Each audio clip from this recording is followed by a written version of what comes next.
G'day guys, so this is Will from the Running Injury-Free Revolution, and what we're going to be showing you in this video is some really quick ways in which you can go from running like somebody who's really quite new to the sport to running just like an Olympian or a world record holder with just a few quick tips.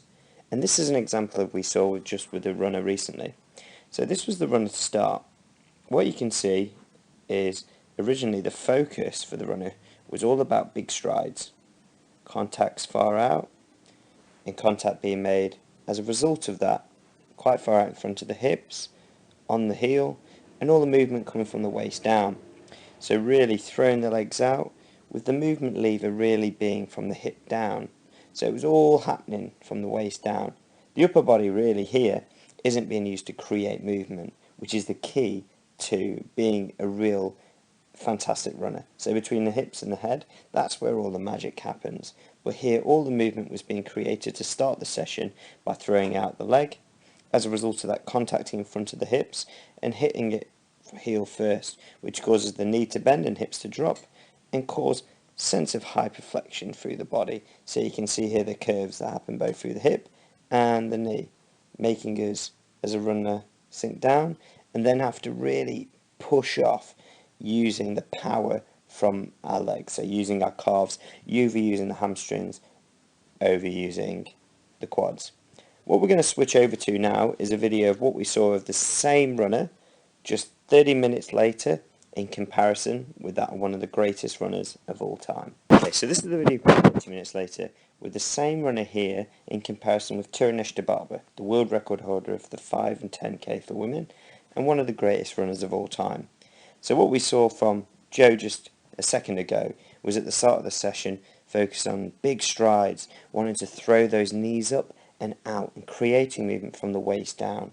What we wanted to see was just a real quick way in which we can teach her how to move efficiently. Now in the session the main things we really look on, which we really saw from the runner, was getting really lengthened, so it's picking up through the hips and chest, getting as tall as you can towards the sky, because automatically that will prevent against that flexion through the hips. It makes us create movement from higher. It takes a lot of weight off the lower body and makes us much more efficient runners. So the longer a lever, the more efficient a runner, and also the better the posture, the better the alignment. So that's one. The other thing we really focus on doing is getting the runners to really relax from the waist down, and that's what Joe was achieving, really relax from the waist down, and as opposed to throwing the legs out and contacting in front of the hips, contacting directly below. The third point was just making sure they're leaning from the ankles. So imagine that they're straight through the hips and straight through the chest. All of the movement that we create as a runner is from the base of our lever, and the base of our lever are our ankles. So preventing that hip flexion and preventing that hyperflexion through the knee, all of the movement is created by the angle between the ground and our body, which should be straight from our feet up to our head, but the angle being maintained between those 2 points there. Finally, also just keeping those shoulders down with some nice shoulder movement. Now Tirunesh Dibaba here was in the closing stages of the run, but what we'll show you here is in the build up to it, we'll just get Tirunesh Dibaba planting there. So this is the first plant there we see in this session. What you'll see here is Joe coming up on the same side, and we'll hold it at the same point. So really that's about the same point there is what we see with Tirunesh Dibaba on the left. What you can see is almost identical in many ways. You've got an angle here that's occurring, which is probably about 7 or 8 degrees from 90. You get one of the best runners of all time, and it's a fairly similar angle. Both of them have great alignment between the hips, the head and the feet, whereas at the start what we had with the runner on the right hand side was we had the foot far out in front here, which creating that break. So that's prevented. So there's two similarities, and that happens from getting that length, as we mentioned, through the hips and through the chest and getting as tall as possible. It also comes from being relaxed and ensuring that the contact is directly below the hips. The third point as well was ensuring that we're creating that movement in that small lever. So as we just saw there, the movement was created with that position of about 7 or so degrees from 90 to create movement using gravity. So if the head is in front of the hips and hips in front of the feet, then we create forward motion using gravity without having to rely on power, which causes the body to break down quicker and make us tired faster and burn through our energy sources. So you can see that there. So that's that initial contact point as it is on the right hand side. As the next move comes across, we see the knees lift. At this point, Tirunesh Dibaba is really in a sprint phase.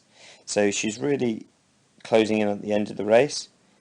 But even the furthest her knees lift when she's running, it's about there. And this is in the fastest point. So really what happens is the knees drive forward without really lifting at all, which is more something you'll see in sprinting. And that's something you'll see here with the runner as well. So you'll see the knees come forwards, they drive forwards without that lift. But by that time contact is made, you can see there, that contact is below the hip, as it is here with our runner as well. So contact is being made below the hip, and as a result of that small flexion point here, this causes us to prevent against any sort of heel strike. So if you're leaning forwards, keeping your body straight, when you lean forwards, obviously your heels can slightly peel off the ground. And as you run, if you maintain a small angle between the ground and your body, staying straight between the head and your hips, naturally you'll make contact either in the center of the foot or more towards the ball of the foot, which Tirunesh would be doing here in more of the sprinty phase. With Jo, what you'll see is when she hits the ground, she has dorsiflexion occurring, but then she's making that main contact in the middle of the foot with that small shadow appearing below the heel, indicating that contact to be made more now in the midfoot, whereas what we saw at the start was right through the heel. We can also finally see that with Tirunesh, the shoulders are down, the arms move back to front, without those shoulders lifting up. So the range of movements between here and about here, it moves back first and then forwards. So if you'll see here, so it moves back, that's about as far as it goes back, and then swinging forward, that's about as high as they go. But as I say, this is in the closing stages of a 5,000 meter event. So it would be going a bit less down in the earlier stages, and you'll see the same with Jo here. So that's our runner here, so with his arms as far as back as we go here, and then as being forward, that's about as far as they come forward. So a nice range of motion, going back to front, keeping those shoulders down, maintaining that good alignment and preventing against that hyper rotation through the shoulders. So there's just a few tips that we give that we can make a runner look like an Olympian within literally 30 minutes. It's not rocket science, it's literally just a few points about posture, alignment, creating natural movement, and without having to overwork the body. So this is Will from the Running Injury Free Revolution, giving you hope that just a few points can make you run like a marathon runner or one of the greatest runners of all time.